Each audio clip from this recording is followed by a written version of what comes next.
Chamath, you mentioned rocket fuel, and it's a loaded question, but nonetheless, maybe the epitome of all of this is Tesla, which is up 700+% over the last year. I think you're still a shareholder, right? Have you sold any shares? What do you make of that in and of itself? 700% in a year? Elon Musk is now the richest person in the world as of today, passes Jeff Bezos. Yeah, it's really incredible, actually. I mean, he's somebody I've known for a really long time. I've looked up to him for a long time.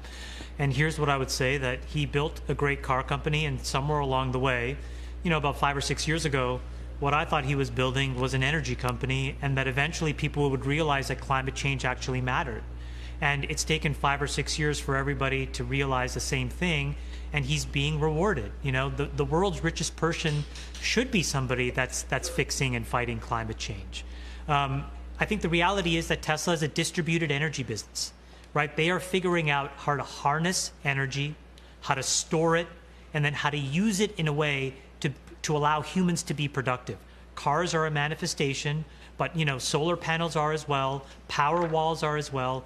And I'm telling you right now, Scott, the big disruption that's coming is to power utilities.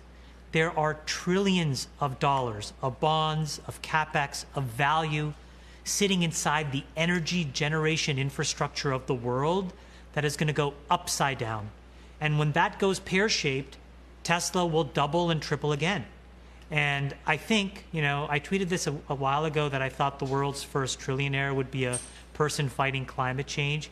It very well could be Elon, but if it's not him, it'll be somebody like him, but it'll be because of this. Delivering clean energy, allowing the world to be sustainable is an incredibly important thing that will be rewarded by markets and individuals. And you're just going to ride, I mean, you said 2 or 3 times higher than where it is now.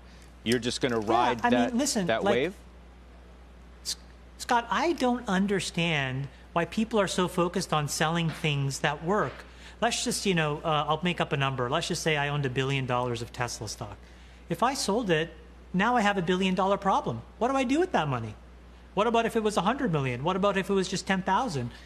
10 billion? It doesn't matter what the number is. The point is that when things are working, you're paid to stay with people that know what they're doing. And this is a guy who has consistently been one of the most important entrepreneurs in the world. And so why bet against him? It's the same thing with Bezos. Why bet against him? And there are a handful of other people. Anthony Noto, who we just talked to today, is yet another person. You get behind these people who have incredibly strong character, who know what they're doing, who aren't going to bend to short-term profits, and who are just going to drive the train for 10 or 20 years and make the world a better place. Get behind them. You know, the best way to summarize this, by the way, is a friend of ours who we mentioned earlier, Bill Gurley, has this great phrase: when the music's on, you got to dance. And so these guys are dancing. They are in rhythm. They're in flow. Let them do their thing. Get behind them. Don't sell a share. Just let them create value.